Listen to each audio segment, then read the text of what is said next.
This episode is brought to you by Marcus Rodriguez. If you're looking to buy or sell your home in this competitive market and you're not too sure where to start, look no further than Merced's preferred realtor, Marcus Rodriguez. He'll make sure the process goes as easy as possible for you, and you can reach him at his phone number, 209-554-1715, his website, www.myrealtormarcus.com, or email him at info@myagentmarcus.com.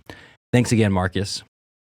This podcast is also brought to you by Alien, a new fitness wear company on a mission to support mental health. There are 7 billion people on Earth, many that struggle with anxiety, depression, suicidal thoughts, or just feeling like you have no one that cares. If you feel this way, no, you are not alone. Alien features high-quality men and women's activewear designed to help you reach your goals both in and out of the gym. A percentage of all proceeds are donated to the Suicide Awareness and Prevention Hotline. Shop now at alien.org. That's AYLEAN.org.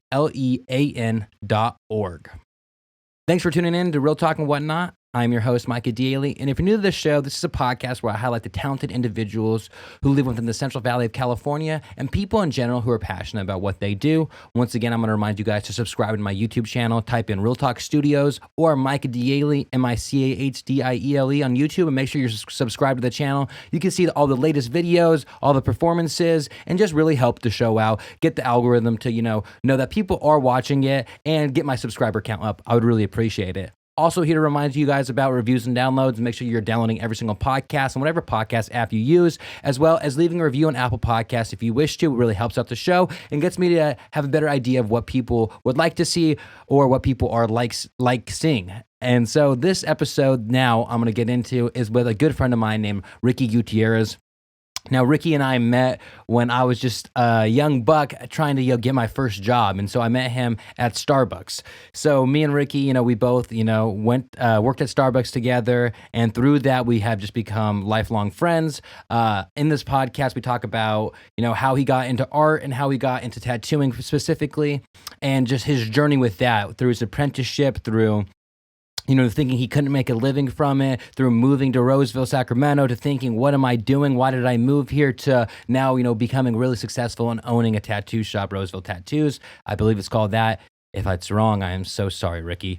But I just really enjoyed this episode. I really enjoyed our conversation. And let me tell you, we laughed and laughed and laughed. And we started the podcast by laughing. So, bear with us on our stories. We go on tangents. We talk about, this one time I accidentally stole a dog. We talk about all the memories from Starbucks to listening to Britney Spears nonstop in one of our coworkers' houses. Just, we talked about it all, and it was just a great conversation. I really, really enjoyed it. So without further ado, ladies and gentlemen, please give it up for Ricky G, a.k.a. Ricky Gutierrez, a.k.a. a good friend of mine, Ricky.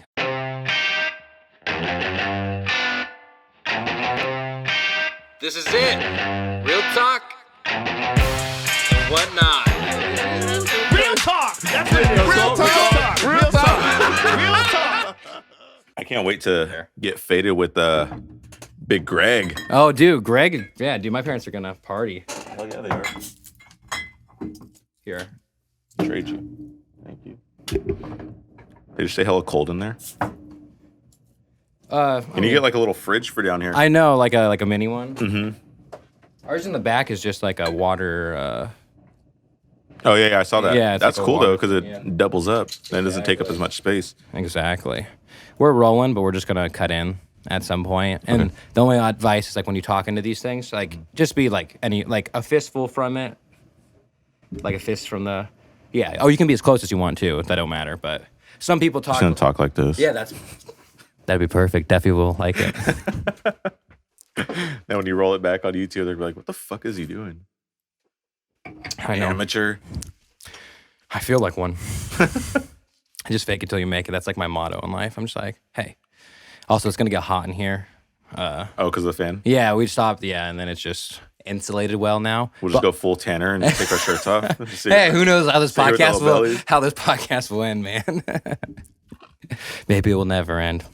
Yeah, I think you're one of my first Starbucks friends, huh? Like I would say, yeah. I remember you walking in, baby face. Hey guys, I'm Micah. Do you know who Macklemore is?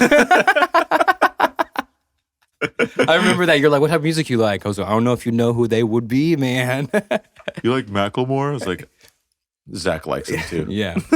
This kid's going to be all right with us, okay? Now let's just eat anything we want. And did you remember when we hid in the cabinet? It was me, you. Oh, no, I don't think you were there. Never I mind. hid in the fridge multiple times. It was me, Zach, and Paul, and Kristen. We were opening with Kristen, and we hid Paul in the cabinet. And then, before. Yeah. And we're like, hey, come here. Can you check if we have any more bass? And she like checks in. She was like, that's not funny, you guys. And we're like, it's pretty funny that we took out every single bass and you still checked. And they're sitting right on top. I remember scaring her one time. I was like in the drive-through window and like knocked, and she like walks over and checks out. And I jumped up and scared her. She instantly like did one of these, like straight wide-eyed, and like shook her head. I was like, oh, that's so dramatic, but I loved it. Yeah. I loved scaring people. I used to have like so many videos on my phone, remember? Oh, yeah. I used to I forgot about set that. my phone up. Starbucks was like a big place where I feel like people just scared people. Yeah, because it was like around the corner all the time. So it was like there's always so many spots to hide. Yeah, and like the mop area too. Yeah. And it got to the point I had it on my phone where people would like walk to the back and like look first. They're like, where the hell is he? Yeah, and I would hide like on the top. I was gonna say, I remember that. I remember like hiding where like on the top of everything and stuff like that, or like above where the computer was. We had like hella storage and stuff. Dude, those were good times. Dude, yeah, it's like those are like the best times at Starbucks. I feel like, or for me, like Five Corners, and I mean, there's obviously every different one, but Five Corners. Five Corners for sure. It was always a good time. I thought about this the other day. You remember when I accidentally stole that dog? So I freaking me and my buddy Josh were hanging out, and then like there's just like pit bull that was walking around the neighborhood, and I just was like, I was getting in my car and we're going to Starbucks to get stuff, and I was like, you come to the drive. Yeah, I was like, I'll just take this dog for a ride. So like I just like called the dog in my car, jumped in my car, and then we drove through the Starbucks. And then you guys were like, whose dog is that? I was like, I don't know, I just found it. And then I posted like, this is when like Instagram was early, but I posted like on my story, I was like, is this my dog? Nope. Do I know whose dog this is? Nope. And it was just like me, the dog, and Josh. And then somebody messaged me and said, Micah, is this the dog that you found? And it was like a Facebook post, and it was just like missing dog. It was like two darker males called my dog into their car, and they posted it on Facebook, and like they're like trying to find me. And first off, I'm like, I'm your neighbor. I found this dog at my house. Like, you don't know who I am. But like, yeah, it was like all this big old deal. And then I remember I just got home, left the dog, and I was like, all right, see you later, man. Just let it out. Yeah. And then she had like a follow-up post, and it was like, the robbers must have been like scared because they returned with my dog. I'm like, yeah, that's the reason robbers gonna return. I just got your dog a big old cup of whipped cream, and you're welcome. Yeah, you're welcome. Here's the bill. Exactly. Dude, those are great times. So I can have the soundbite. Why don't you introduce yourself? My name is Ricky G. That's it. Ricky G. That's it. Yeah. Tattoo. You tattoo. That's it. But it's kind of weird to be referred to as Ricky G at times, just because. I mean, is that it's just Ricky, you know? Yeah. Ricky. I remember Ricky Gutierrez. Yeah, Ricky Gutierrez. Father, husband, artist. Yeah, dude. It's funny because like I remember you'd always draw and stuff in Starbucks, like all the time, like. And that was before, like, because I didn't, you know what I mean? When you, like, kind of meet somebody at whatever stage in life. It's like, I was like, I don't know, this guy just likes to draw. Like, I was like, this guy's a weirdo. He just draws shit. But you'd always do people's, like, write our names on our name tags and everything. Names. Yeah. Hey, Ricky, can you write my name? I was like, I still have that name tag. Do you? From Five Corners that says Micah with you writing on it. Dang, dude. Yeah, you got a lot better, man. I'm just kidding. Oh, for sure. Just kidding. For sure. I guess that's good. No, I'm just kidding. So how did you get into tattooing? Like how did, or I guess, so where did your love for art kind of start? I've always drawn, so I asked my parents one day, I was like, when do you remember seeing me, like, take a liking for it? And then my dad said, like, 3 or 4, maybe 5. Like, I would always draw crayons, and I would draw in his magazines, so he'd be pissed off. Yeah, he used to get Lowrider, like the Lowrider magazines, you know? And so he would get those, and my mom would get the Lowrider art magazines. And I remember... That's like the worst paper to draw on, too. You know what I mean? It's like a magazine. It's like glossy paper, yeah. And so I would just draw in them, and he'd be pissed. He'd be like, here, give me paper and stuff. So then I would just start drawing on that. And I remember, like, early some of my earliest memories. I remember taking my mom's like art books, opening them up, and just like tracing out of them. I'd get paper, put it on top, and I would trace everything, or I would try to like mimic what I saw in the in the picture.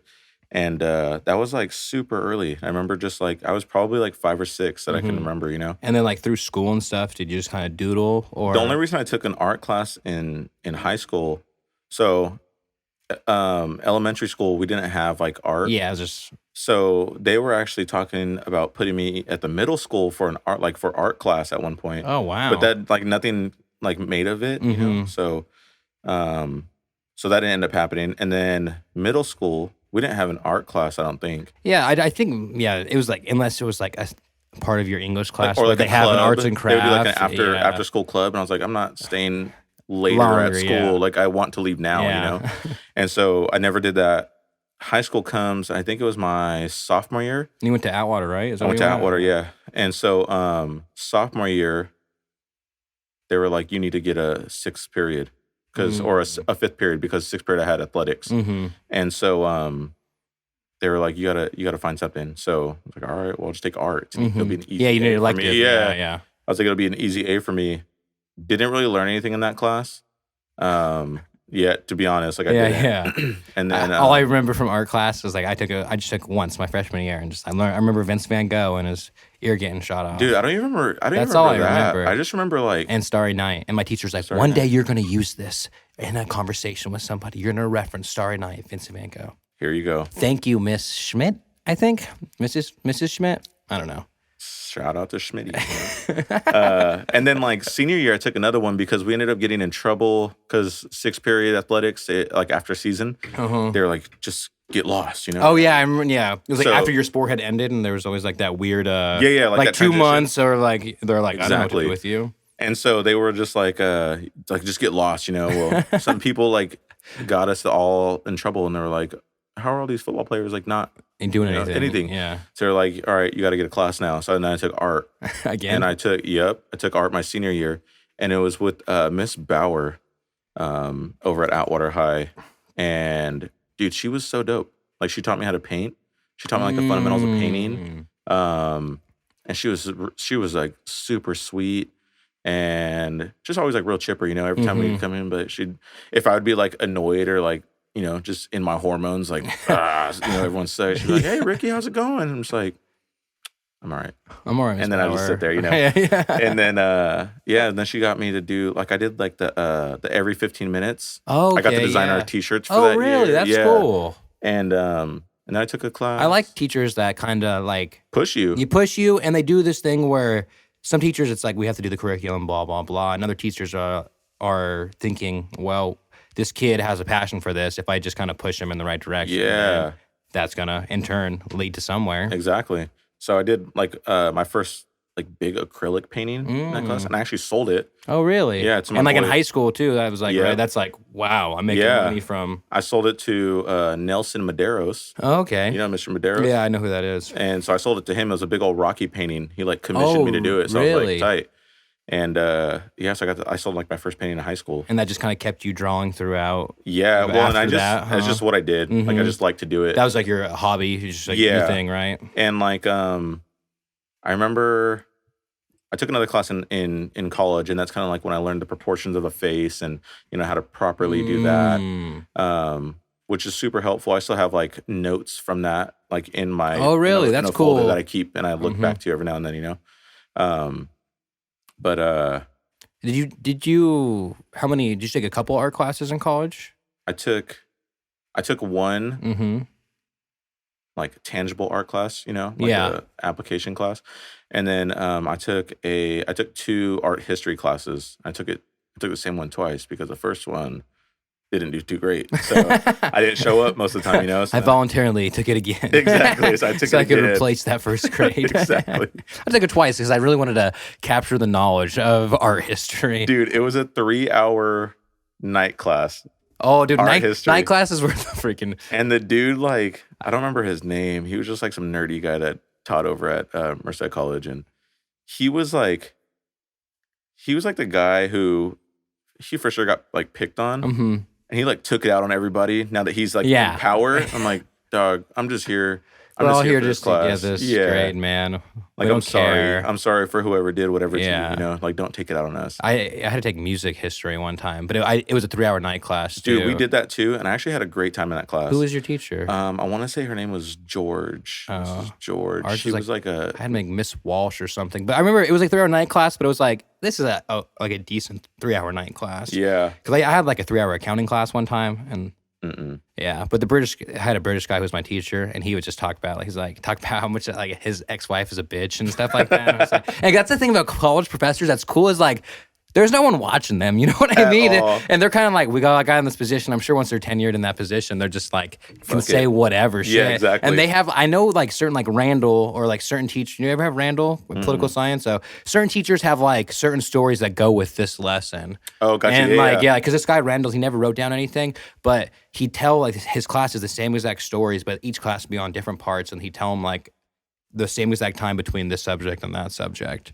Dang. Yeah, it just like, it's funny. He's just been there for so long. He's more of a stand-up comedian than a freaking, Which is great too. No, yeah. I had Murphy. Murphy was my psych. I think it was like... I think I had Murphy too. Dude, he was great.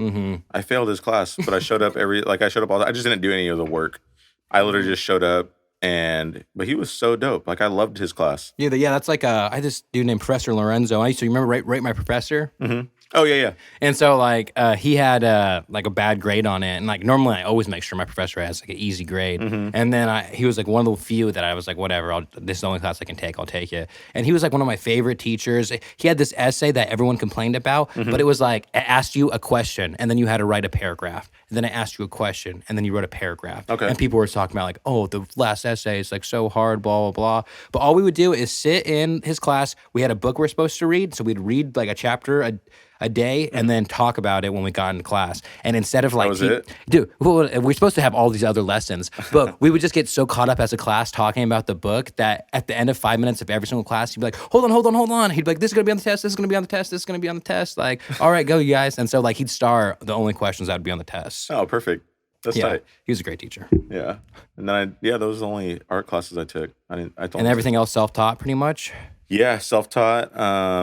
YouTube. Oh yeah, like, dude, YouTube's like the best for. I even still look at it now because like I'm not familiar with like all like painting mediums or so I'm like, I don't know how the fuck to use like heavy body acrylics. Yeah. You know, stuff like that because I try and just go straight out the tube and I'm just like, this is not moving. Like I'm just sitting there just like throwing paint on a canvas and it's just difficult. So I'll go on YouTube and check stuff out. I mean, that's like me with photography, videography. Like, there's always something you can learn too. Like, For sure. It's like when it comes to arts and craft, you can learn something like 30 years down the line that, like, oh, I never thought about doing it that way.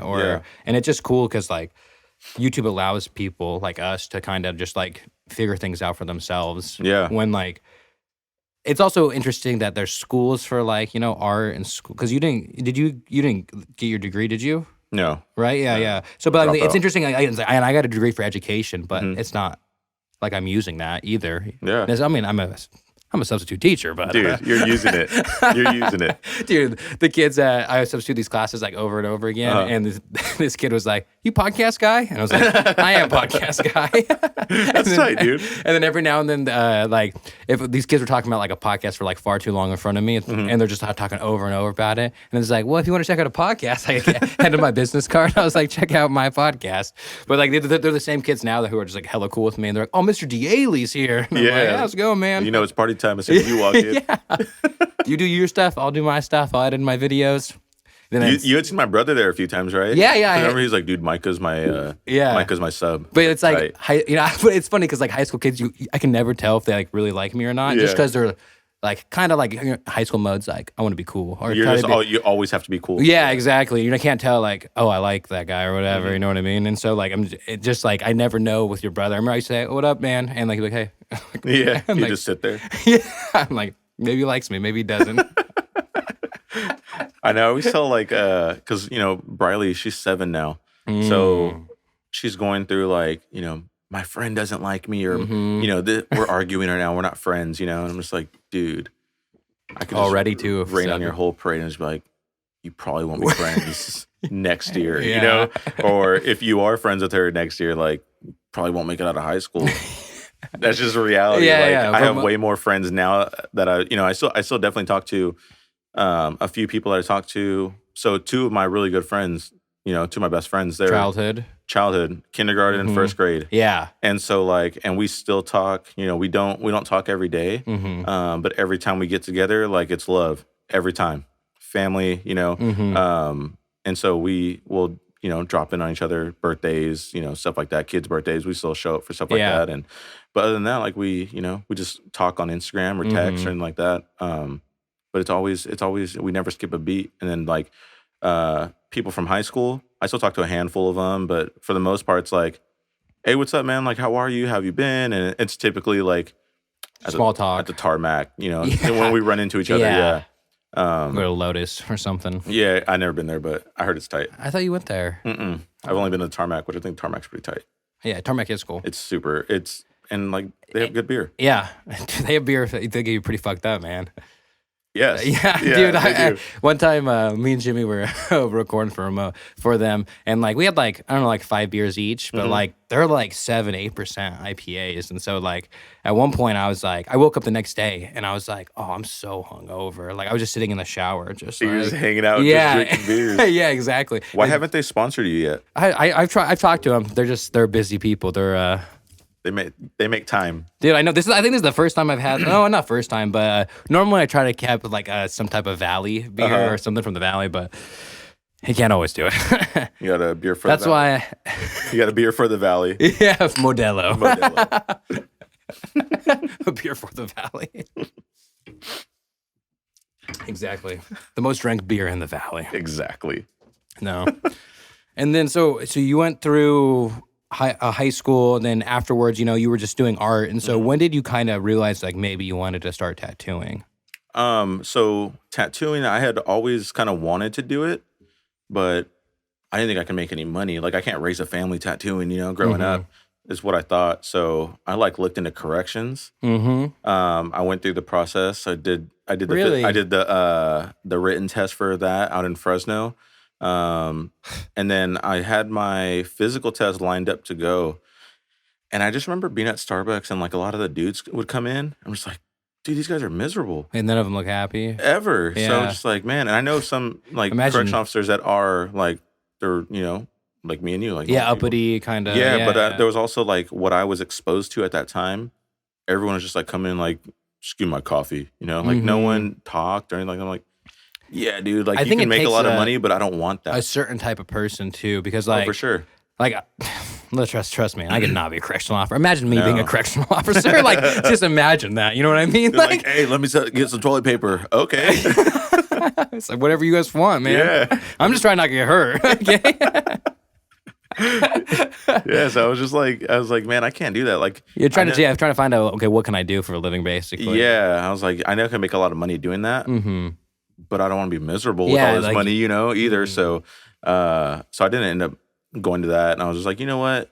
If I'm in the same position I'm in now, a year from now, I'll just go through it again. Like I passed the first test, I can do it. I'll do it again. And you can always fall back on that, basically. Exactly.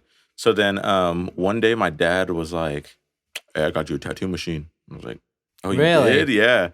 He ended up getting a tattoo machine from one of his boys at work, who I guess tattooed like at home, and brought it home. And he was like, "What's up? Let's go get some ink and some needles. Tattoo me." And I was like, "Oh, really? All right, yeah." Man, your dad's a boss, dude. It was so crazy. So like, and I'm on this high at this point. I'm like, so right, this is why you're working at where? Five Corners?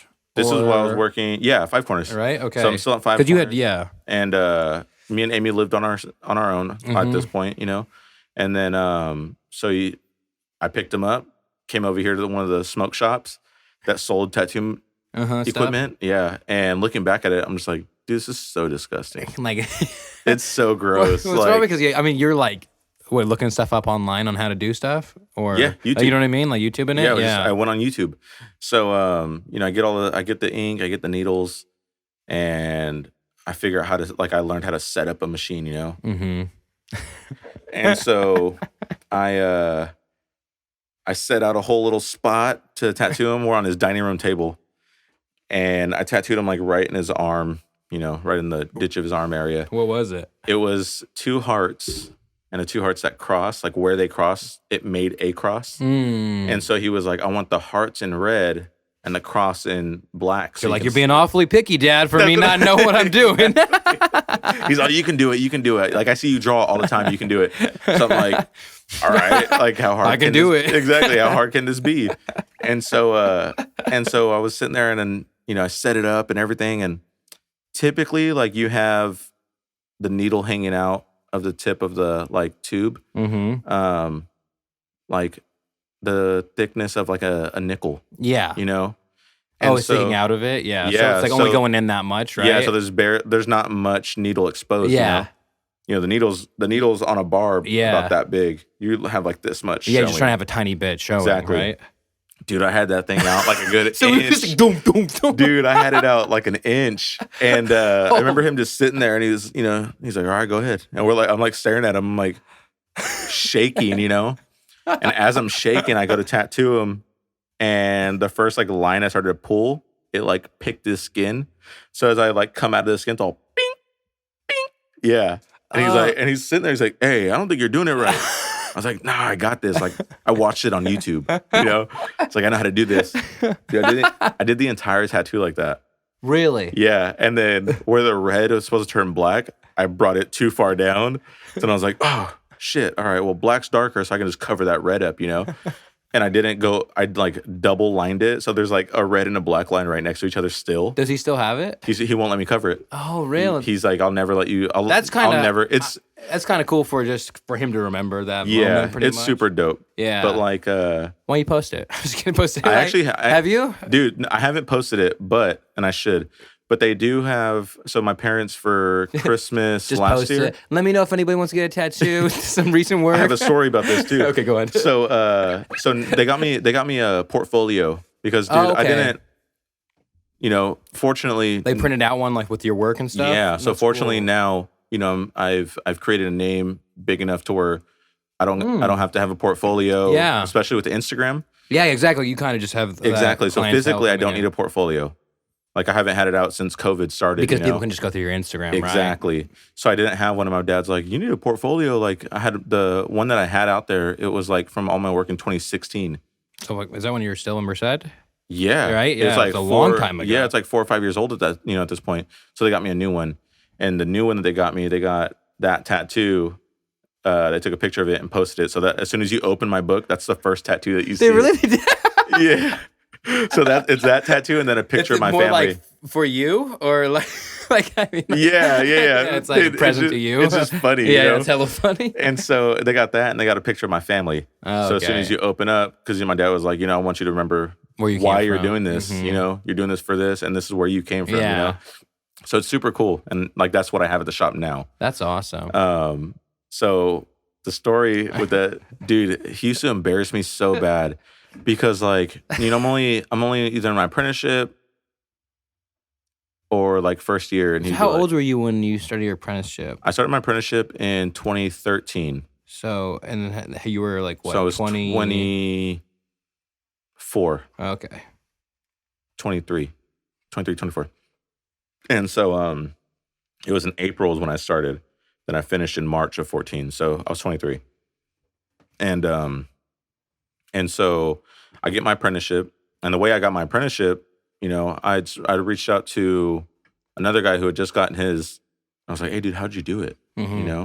Like I've been drawing my whole life. Like how do I do this? Yeah. I want a tattoo because as soon as I tattooed my dad, like the first like skin that I was able to tattoo, kind of I was hooked. Yeah, dude. I was gonna say. I was hooked, and so I did a handful of tattoos like at my house. I remember that. Or remember Zach? I did Zach. Zach, I did the. Zach's your canvas, man. He was your starting point. He has a lot of my first. Yeah. So he has like, a lot of your early portraits and stuff too. He's my first portrait I ever did. He had the second tattoo I ever did on skin. It was on his foot. It was supposed to be a treble clef. Oh, I remember that. And it looks like a wrapped up orange peel. And then you tattooed yourself at one point, right? Didn't you tattoo like "fuck cancer" or something? Yeah, I have the FC on my thigh. I remember that. And the whole thing's blown out. Like it's so bad, And so he has my first portrait. He has the first tattoo that I did in a shop because when I was tattooing, my mentor was just like, "Hey, call one of your boys in. Like today's the day." And I was like, "Oh shit, I know exactly who to call." So I called Zach. "Hey, can you be at the shop? He's like, today's the day? And I was like, yeah. He's like, I'll be right there. And like came right away. Did my first tattoo on him in the shop. Did my first portrait on him. And what was your first portrait? A portrait of Kid Cudi. Oh, Kid Cudi's. Yeah. He had a few, so I was trying to figure. So as I'm looking, as I'm tattooing the portrait, it's so funny. As I'm tattooing the portrait, he had chest hair. And I remember just like sitting there and I like started squibbling. And I was like, hey, does that look like chest hair to you? He's like, yeah. I was like, all right, cool. And so first tattoo in the shop, first portrait.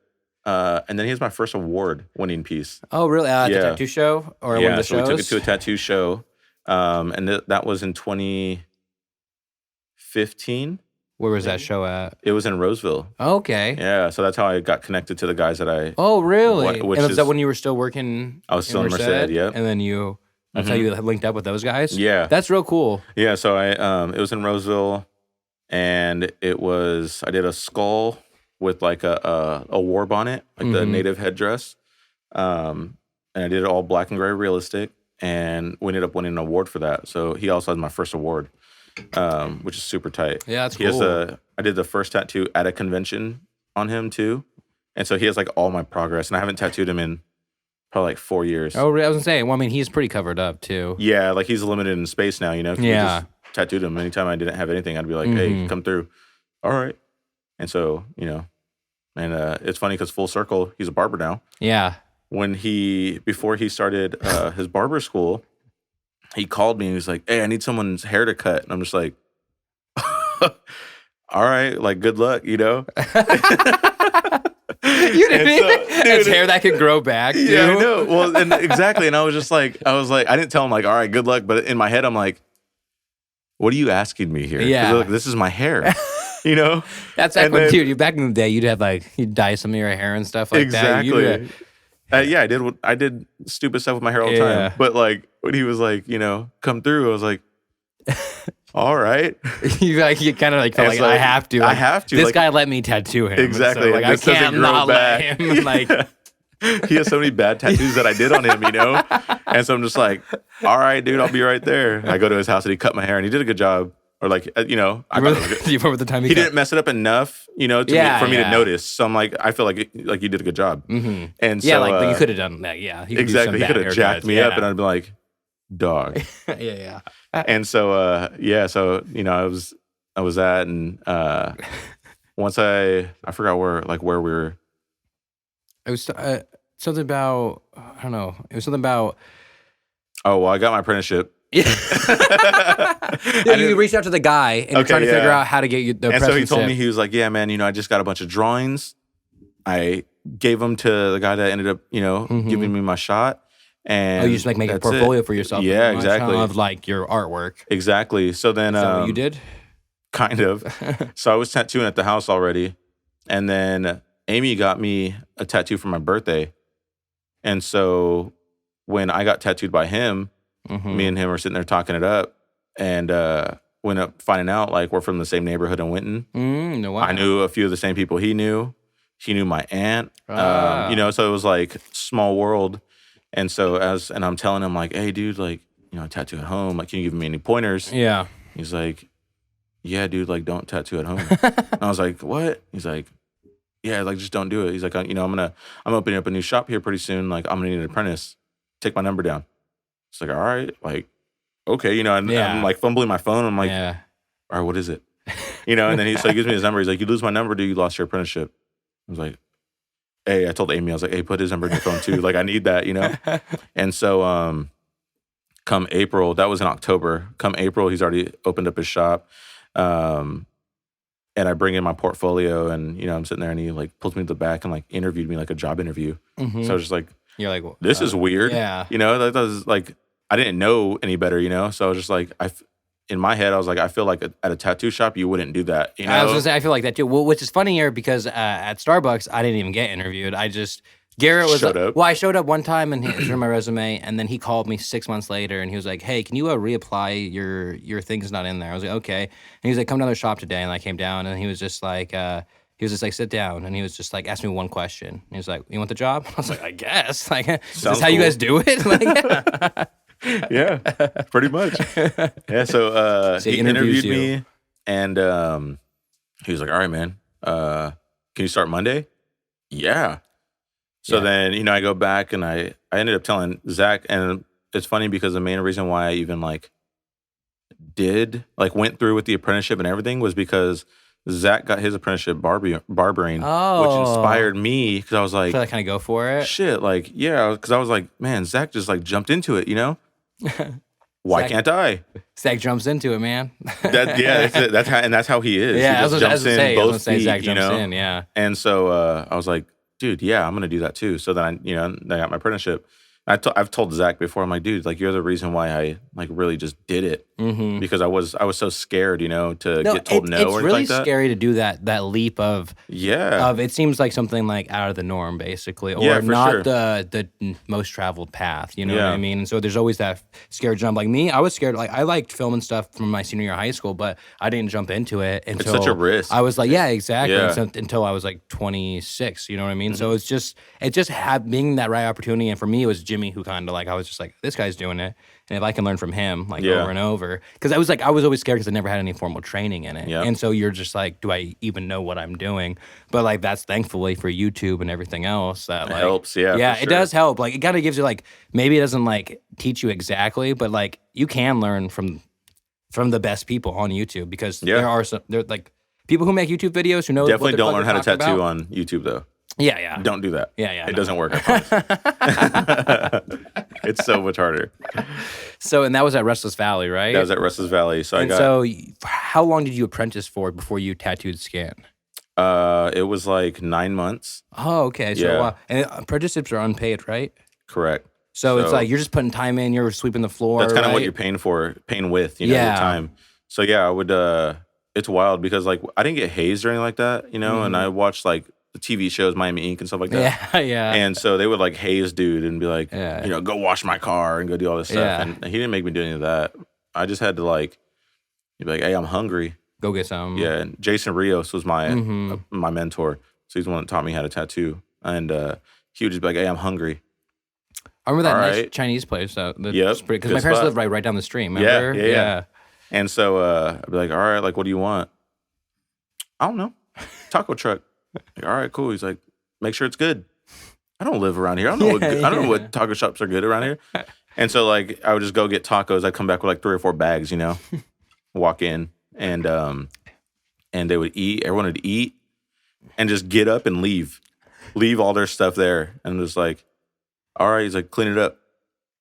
Cool. Yeah, just that so, little stuff. Yeah, so like that. Just the shop's bitch for a few months. Ultimately, I was literally like, I just did whatever they told me to. Yeah, but I mean, that's like everything I've seen from other people, like, because I'm around Jimmy and stuff like that. It seems like every apprentice has a similar type of, You sweep the shop, you clean it, you're the front desk person. You're the grunt. You do everything for everybody. You make sure everybody else is able to run their job, you know, smoothly.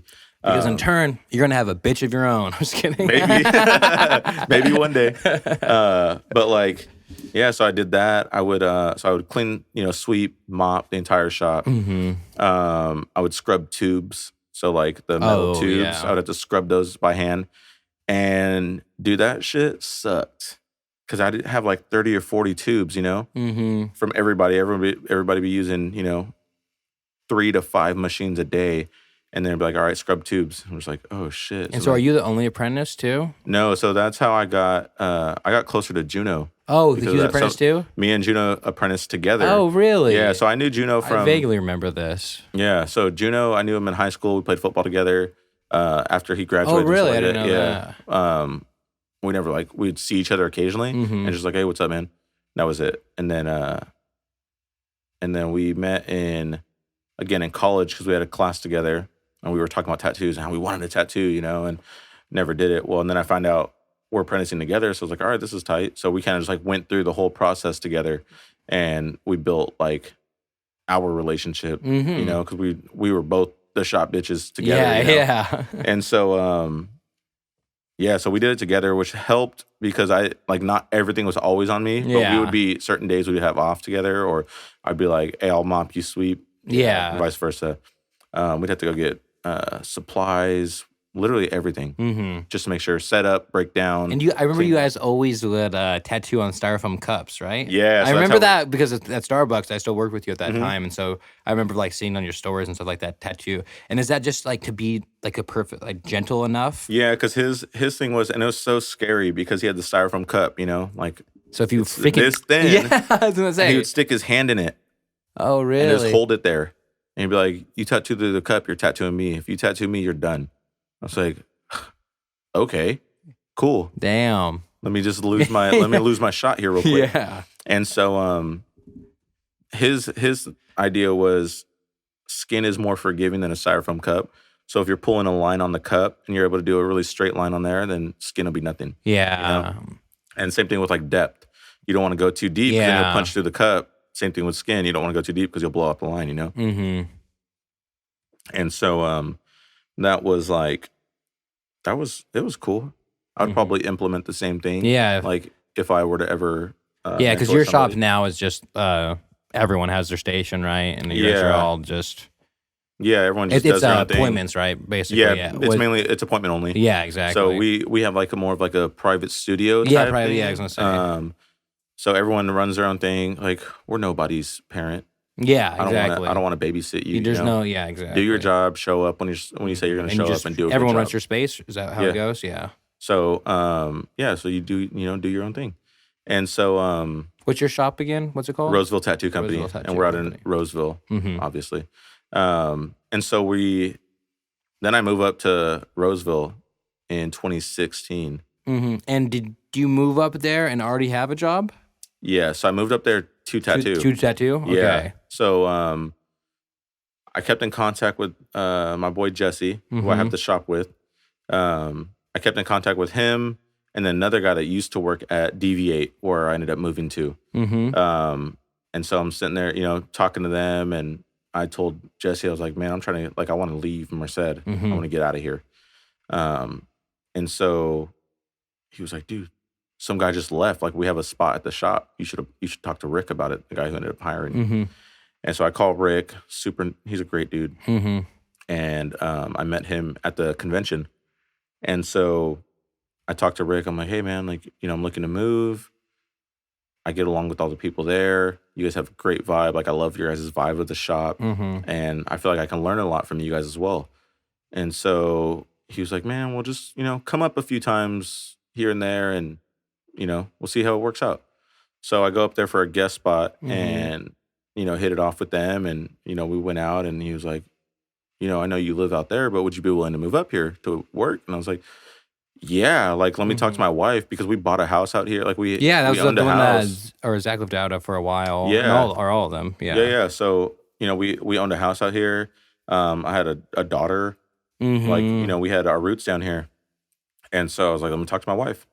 And I, like, just brought it up to Amy one day. I didn't think she was going to say yeah. And she's like, yeah, I mean, let's look at the Try it logistics out, of it yeah. and see what's up. And so we ended up moving. And How soon after, like, him offering it to you to you guys Um, moving up there? Probably like 6 months. Okay. Yeah, So so it was a it's- little, you could adjustment. Like time to adjust and everything. Yeah. So it was like a in that 6 month period, it was like, all right, now we got to get our house ready to rent. We got to get our stuff like And that. figure out where you're living up there. Would you Exactly. guys live in an apartment up there in the beginning? Yeah, or? we moved into 2 apartments, 2 different ones. Mhm. So when we first moved up there, we moved into one set, and then I had my nephew move up. I remember that another vaguely. apartment. Yeah, I think Yeah. when I got tattooed with you last time, I'm pretty positive. Yeah, I think- it I was think like that my nephew- almost 2 years ago. I'm pretty sure. Yeah, so my nephew lived with us at the time, so Mhm. we had to move into a bigger place for him, Yeah, I remember this. Yeah. And so we moved up there, and where I worked at Deviate, and ended up, I think it was like a little less than a year. We had the opportunity to open up a shop, and Jesse was like, dude, let's open up together. I was like, nah, man, like, I'll work for you. Like, I don't want to open up a shop, He's like, no, let's just do it. Like, who cares? Okay. So, and then I do it. I'm tattooing 3 years at this point, And so, were you already working at that other shop in Roseville? Yeah. And was that a different shop than the shop that you're now at? Yes. Oh, okay, So gotcha. I started at one shop. What, that was at Roosevelt Tattoos or no? You're at Roosevelt I started Tattoos now. at DV8. Oh, DVA. Okay, and then we sorry. opened up Roosevelt Tattoo Company together. That downtown Roseville is pretty cool, though. That Yeah, little so that's area. the historic area, too. So that one's You really can tell. nice. It almost Yeah. has that vibe. It's just a really cool. We went to the bars that one time. Oh, yeah, that's right. Yeah. Well, not my With my your cousin. my cousin lived in Roseville. That's right. Yeah. Yeah. And the whole area is dope. So there's a coffee shop right across the street from us. Yeah, because we went there. Little bars everywhere around there. There's Yeah, like there's a lot 7 or 8 bars just in our like 3-block radius. Yeah, it's a cool little vibe. The whole town. Yeah. Is. And it's weird. I mean, I mean, you always just think Roseville, Sacramento, like because they are next to each other. You know what I mean? But They're not Roseville even has the its same county. Yeah, but Roseville just has its own little complete vibe to it. Yeah. And so I actually didn't even know how big Roseville actually was until like after I'd already moved there. And there's like, I think there's like 150, 180,000 Oh, so it's a people. pretty big city. It's a big city. Yeah. It's the biggest city in Placer County. Oh, see, and I just assume that Sacramento is the big city that. I mean, it is. I mean, it is. Yeah, but like it's the major city, closest major city. And so you're 3 years into tattooing at this point, and this guy wants to open up a shop with you. Yeah. And you just kind of say, like, all right, let's fuck do it. Yeah. Yeah. And so, now we've been there for 4 years. Yeah, damn. And so I guess I never really realized, because I knew you had gone up there to tattooing, but I don't remember. I guess I probably never realized you switched tattoo spots or something. Mm-hmm. And so I guess I never realized you're also the owner or part owner, half owner, whatever you. Part owner, yeah. Part So owner. we're Co-owners, yeah. That's cool. Yeah, it was like, I feel like since getting into tattooing, everything's kind of been like a leap of faith. Mm-hmm. Getting into it, moving 2 hours away, Mm-hmm. from comfort. We had nobody up there. Yeah. And I was busy here tattooing in Merced. Yeah, it's like because you already we're- had clientele here, and it's Yeah. like really like feels risky to Oh, it was leave so the risky. place where you already are getting people to come back to you. And that Mm-hmm. when you're thinking about tattooing or anything that has a client based thing, you obviously want to stay where you have clients at. Because where I'm making money. Yeah. Yeah. And so that was like super risky to go, 2 hours away into a whole different like pot. No one knows Yeah. who I am at all. Like I tattooed 2 people out in the Sacramento area. One of them was one of my really good friends, so I didn't charge him. was it Steven? No, it was his name was Daniel. So I didn't charge him like full price ever because I've been tattooing him forever, And then Steven still doesn't have any tattoos. Does he not? No. Yeah, I don't know. And so and there was another guy named Mark who I used to tattoo out there, and that was it. Damn. Yeah. And so, I mean, in the beginning, walk-ins or what? Like, in the beginning, yeah. just trying to get your clientele. I mean, yeah. So we moved up there in August of 16, and I did a convention in October of 16. Is it the one that with Zach or no? It was a different one. And so this is a year or two after. And so I remember getting home one night, and I was sitting there with Jesse, and I was like, dog, I think I messed up. He was like, what? Like, what are you talking about? Like, I think I like moved my family up here, like on impulse, because I'm not tattooing. Like, I went from tattooing. I think out here I was booked like a month or 2 out at a time, because I would get a lot of Jason's runoff since I did black and gray too. And so I was booked like two months or so out.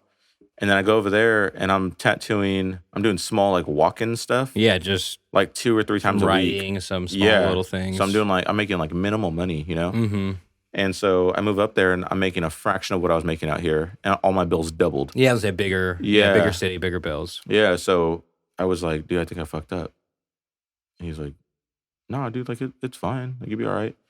I'm like, I don't know, man. Yeah, and it's the not knowing too, because it's even like, because I'm a substitute teacher, it's like I don't know if I'm gonna have a job tomorrow. I mean, I will have a job tomorrow, but you know what I mean. You just never know if the next one's gonna come through. Yeah, exactly. It's like, because when you look at your schedule, you're like, am I doing anything? But then you also have to keep it open just in case something happens, exactly. And you can't plan anything because you don't want to feel like you're missing out on money if you're doing something for yourself. Exactly.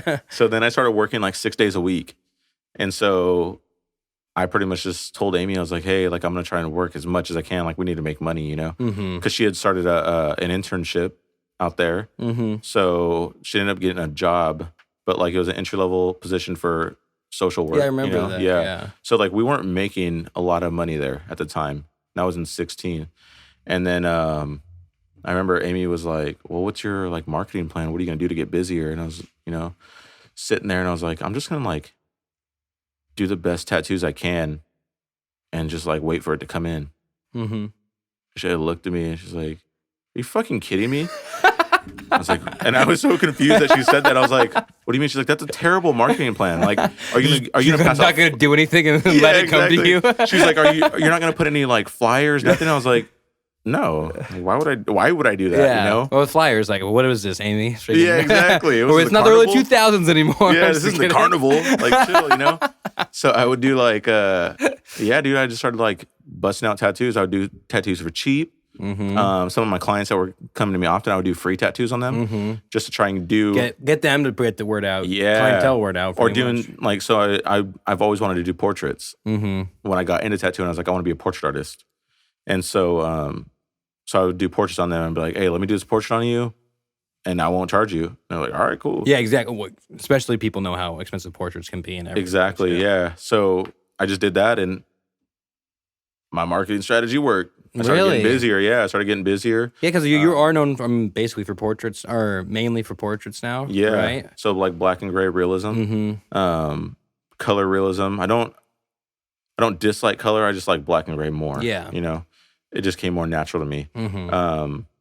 So March, like tax season rolled around, dude, I was booked, and I haven't slowed down a whole lot since.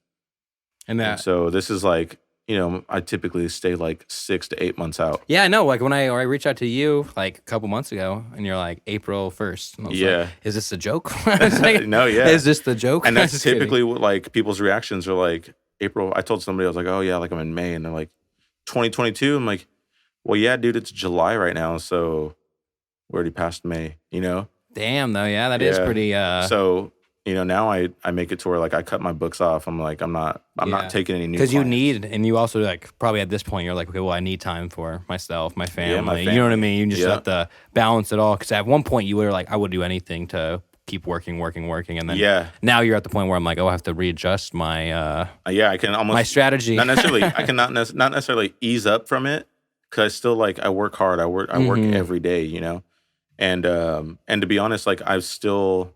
Occasionally, I'll do like 5 days a week. But for the most part, for the last 5 years, I've been working 6 days a week, and I still do that. You know, I'll try and move stuff around, which it's nice, but it kind of sucks because like, I have to miss birthday parties. And that's just the way that but you're lucky enough to where like if you're missing a birthday party for work.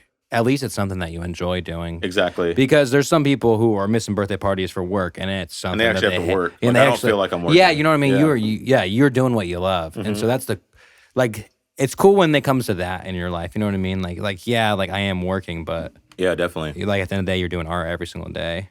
Yeah, and I'm just like, man, this is tight. Like I just draw on people all day, you know? Yeah. And so... Sometimes you can't believe it. Like you're just like, man. Yeah, sometimes. And you're getting paid like a good amount. You know what I mean? Like you're getting. Like I paid well to do what I do. Yeah, exactly. And so it's nice. I did definitely take it for granted though. For a little while, or what? No, like in general, like I took tattooing for granted because as soon as quarantine hit. Oh yeah. Dude, I spiraled low key. Well, just like. It threw a wrench in everyone's freaking life of just like for sure of your normalcy of thinking, and that's probably even a little weirder because for you, how was that? Since cleanliness obviously was a big deal, and so everyone's probably even more worried. Yeah, I think for us it wasn't like a huge deal because we're already clean. You know what I'm saying? Like we already take these precautions. People are like washing their hands and wiping stuff down. Like have to do that. Yeah, we've been doing that, so we're not. We didn't have to adjust a whole lot, you know. Did you guys shut down for a little while though? Yeah. So how long were you guys shut down for until you like resumed back? I don't remember like the time frame, but we shut down. We had to shut down because of the county. Oh, basically almost a month probably. Nah. So we had to shut down. The first time it was like from March. Oh, it was a while. From March to June, and with us, we were like the last to. We were the first to close. Last to open for everything. When it came to like unemployment and stuff like that, we were the last people to be able to collect on that. So I wasn't able to start collecting like the COVID relief, unemployment until the end of April. Oh, damn, really? Yeah, so from March to April, luckily I had savings, but like from March to April, it was just like... Yeah, and then you're not working, and then you're like feeling like, well, I'm not doing fucking anything with my time. at one point felt like I had like lost a little piece of my identity because like, this is what I do. I go to work, I tattoo, tattoo. I provide for my family. Yeah, exactly. And then all that was like ripped away so quick, But just in the same breath, I'm so grateful that I was able to stay home with my kids. Yeah. Because like I work 6 days a week. I don't get that much time, with a lot them. different. I mean, for you especially, because you're probably, you're so go. But prior to that it kind of probably brought you down to like, I missed out on whatever, their morning breakfast or whatever it may be, the afternoon lunch or whatever. Like, probably put things into perspective in a new way. And for everybody, kind of like just kind of calmed everybody's life down because. I feel like you're forced to. I feel like and I feel like California is such a like go type of place. We got to hustle, get this money, and like that's just the type of environment that most people live in. Yeah, and like it wasn't. I always like feel bad for saying this, but like COVID, like it helped me. You know what I mean? Yeah, it helped me grow, and that's what's dope too because I saw that. You know what I'm saying? Like I'm friends. We've been good friends. Instagram, stuff like that. And I remember I would see certain people thrive. Yeah. And I'm just like, dude, this is so tight, And it was cool for me because I had the time to sit and watch. Yeah. Because I'm just at home. But like, yeah, it was cool. Yeah, because some people obviously it throws them wrench into their lives. But for like me, it was just like, well, and that's right. So I graduated in 2018 and then, 2019 spring and then fall. 2019 is when me and Jimmy linked up for that dream job video that we first started. Yep, I remember and that. then pandemic hit, and then I was like, I think I am going to try to pursue this. And then pandemic hit, and it was just like, well, double down with my time, I guess. And so me and Jimmy just met up like almost like 4 times a week, and we didn't know what we were working on, but we just tried to work on stuff. We were working on something. Yeah. We were trying to do, maybe we'll do wedding stuff, maybe we'll do this, maybe we'll try YouTube. It was just like this trial and error, and then finally, like now we're like 2 years later, it's like, wow, we've come really far, but there were so many times during the journey and during the process that we're like, what the fuck are we doing, man? Yeah. Like, are we really like... I appreciate everybody like that does ask me for, anything, advice. When it comes, I'm like, dude, just enjoy the journey. Like, shit's rough and it sucks at times. But the journey is like easily the best part.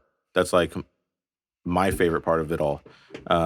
Just because you really learn a lot about yourself, as you're in the slums, like just sitting there, just grinding, whether it's like whether you're working at Starbucks to then tattooing your dad to exactly to tattooing styrofoam cups to taking the risks, really, exactly, just saying yes to certain things and kind of just like trying to weed out what's bad for you and what's not, And that's the thing too, is like just surrounding yourself with people who you feel like, because there's the friend or there's some people that you're around that like they're negative or they're make fun of stuff. I've definitely distanced myself from people like that too. Exactly. So. It's kind of and then you'll get to start being around people who kind of encourage you or keep you wanting to pursue more, and those people are the people that I find myself just wanting to stay surrounded by. That's like why me and Jimmy and Duffy got the studio, was for that same reason. That you guys all we're always pushing. We're always pushing Duffy. Duffy's always pushing us. Jimmy's pushing me. I'm pushing Jimmy. It's just like the whole. Just you need people who are going to push you and going to call you out on your stuff too. Yeah, you know that's what I mean? where it's at. And for that's sure. Because it's like you have plenty of friends who don't want to call you out, but yes men. Yeah, exactly. But they're definitely not helping you grow. Yeah, exactly. So and you need the people to say no a few times, just because you might take offense to it in the beginning, but surely after, definitely it's gonna hurt. Yeah, exactly. It's gonna sting a little bit. Yeah.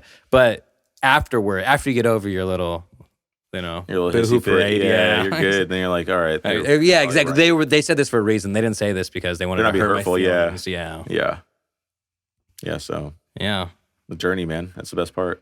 Actually, you're a journeyman. The Alchemist, the book. Oh, I like The Alchemist a lot. So that book was life changing for me. I tell everybody, that's the first book I'll recommend to people. Like they're like, oh, what are you reading? I was like, dude, read The Alchemist. The Alchemist is a good book. Yeah, that one, The Four Agreements, is another great one. Four Agreements, I haven't heard that one. I'll have to check that one out. Yeah, that one's really good. And so The Alchemist, and the thing I like about The Alchemist too, you can reread it at different points in your life, and it's a new book. You know what I'm saying? Like it'll apply different ways. Yeah. And so, I try and read it once a year. Oh, really? It's a small book too. It's like 100 pages or 100 something, right? I do audiobooks because I don't have the patience to sit there and read, nor do I have the time to sit there and be like, my son's pulling on my ear, I want to get. Yeah, I haven't actually never listened to an audiobook before, but I love podcasts, so I assume I would like audiobook. Yeah, I was gonna say. I think it definitely has to do with like the narrator as well, because someone that's reading the book, if they have a really monotone voice, and you're just like, fuck it's not this gonna guy. be. Yeah. Yeah, but the dude that reads The Alchemist, he has like a slight accent. And it's just interesting, yeah, you know? Yeah. So, you have an accent? Wow. Exactly. Like, I like you already. So that's super cool. And so, yeah, I just listen to that every now and then. And, it kind of also shows you to appreciate the journey. Mm-hmm. And there's not really, I don't want to give the book away. But, no, yeah. It's basically about like kind of. The treasure at the end is not always what you think it's going to be. Yeah, exactly. But that's a good way to. But at the same time, it's invaluable, Yeah, there's no actual value that you can put on it. Yeah. On what you learn, basically. Mm-hmm. Yeah. I'm reading Shoe Dog right now. And that's Shoe Dog? It's about the founder of Nike and how it came to be. And it's like a really interesting book of just like, for the first like 15, 20 years, like it was basically just a struggling company. Even though like all these major league like people were wearing their stuff, it's like they're barely getting enough money cleared by the bank to pay their employees and then getting their return to pay back the bank. Like, and it's just like this ongoing process. They just weren't making any money. Yeah, exactly. Yeah. And it's like this, and it was this company called Blue Ribbon Company, and that was the name of their.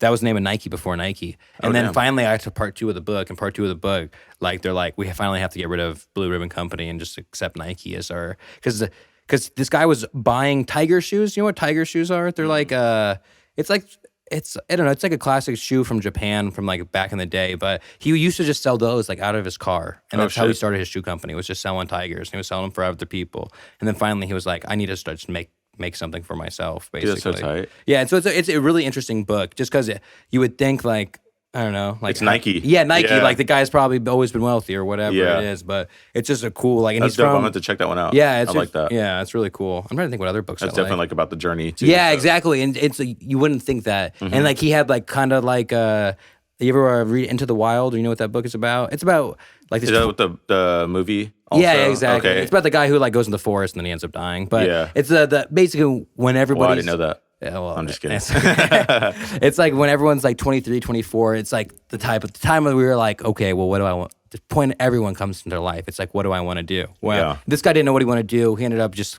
kind of taking where the wind went with him, and he ended up dead. But like the guy who wrote the book, I think it's like Jonathan Krakauer, and he basically just relays it to like he had a very similar story, except like, and he was a like adrenaline junkie and would climb all these mountains, but he just didn't end up dying. And he just kind of uses that to compare like the self of like finding who you are. Oh, that's and it's cool, just like it's really cool. Like that one's Into the Wild. Yeah, Into the Wild, and then he also has one called I forget what it's called, but he has a book all about Mount Everest, about him climbing Mount Everest, and it was like how like everyone like or like I mean. Whole bunch of people in his party who was climbing with ended up like dying and storm and everything. But it's just like him. It's like his writing is very interesting because it's writing about maybe stories that aren't about him, but always relating it back to him. And it's like because he was a journalist for a long time for like Outside Magazine and all these places, and then he used like that knowledge just to kind of start writing his own thing. Yeah, exactly. Okay. And so it's just cool, interesting stories and stuff. That's super cool. I'm going to check. I definitely want to check out Shoe Dog. Shoe Dog's cool. Yeah. I love Nikes. Yeah, exactly. I do too. And so it's just interesting. I actually have a pair of Nikes. I mean, they're down here. Look at them. You see them? You see mine? Oh. Dude, yeah. So my Chaim's brother, he's a pastor at Church in Chowchilla. He was wearing some of those shoes because I'm doing a video. These ones here? They're not those colors, but the ones. Yeah. What are these? The ones? Yeah, Jordan ones. ones. Oh, Jordan ones. Yeah. And so like I walk into the church and he's just like wearing some Jordan ones, and I was like, "Damn, man, you're the most swaggiest pastor I know." And all he said to me, it sounded like such a baller thing. He was like, "It's a Wednesday." That's all he said. I was just like, "Oh man, it just seems like such a baller move." Though. Exactly. I was like, so for the longest, I wouldn't buy the ones. I've always liked them because they're the classic like shoe silhouette, you know. And so I never bought them because I was just like, dude, my foot, I have like a wide foot, you know? So it's not going to fit me. And so I bought my first one and I was just like, man, these are so tight. I feel like I can't wear. I'm not a shoe person though. You want another beer? You can be. Yes, please. You definitely can be though. You just gotta wear the shoe, man. Don't let the shoe wear you. You gotta let the shoe choose you, man. Exactly. But like now, you know, it's the only thing that sucks is it's expensive. Yeah. Well, anything that... Any type of hype, you know? Any type of type of Luckily, sneaker. I have clients and friends Hooking up. help it out, you know? So I'm able to get certain shoes for retail. I don't have to, you know. Oh, pay what, like, the resale price is? Yeah, which is typically, like, super inflated. Yeah. Those Those are pretty swaggy, though. I like those. Man. Appreciate it. Here's, like, one of my favorite pairs. Yeah, I guess, for me, I don't know. I feel like I just recently... Dude, I feel like you can rock some low top ones. Yeah, see, low tops, I feel like I could do. I honestly didn't like high tops either. Because it's like more of a statement when you're wearing a high top shoe. Yeah. It's like, look at this. And I've been searching for a pair for your wedding. Oh, really? Yeah, so I'm about to pull up in another one. I'm about to pull up in some sneakers at your wedding And too. be like dressed a little fancy, a little swag to you. Exactly. Huh? So steal the show. I'm wearing a... Nah, dude. You two are the main event. Yeah. I'm just there, you know. So you know how many groomsmen I have? No, how many?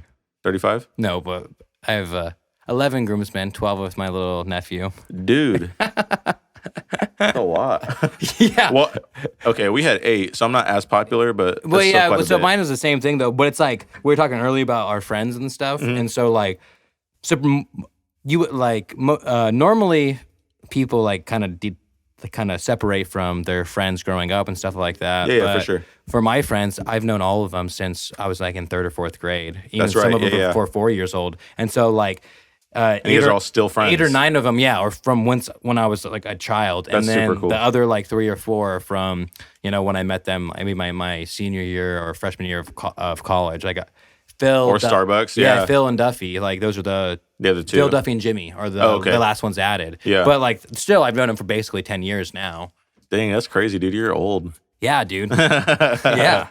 I am 28. I always have to remind myself how old I am. Sometimes I'm like, when I think about it, I'm like, how old am I? You're in your late 20s now, man. Yeah. How old are you, Eric? Ricky? I just turned 32. 32. Yeah, last week. Last week? Happy belated birthday. I'm sorry I didn't reach it. Maybe I did. I don't know. Who You knows? didn't. It's cool, though. It's cool, though.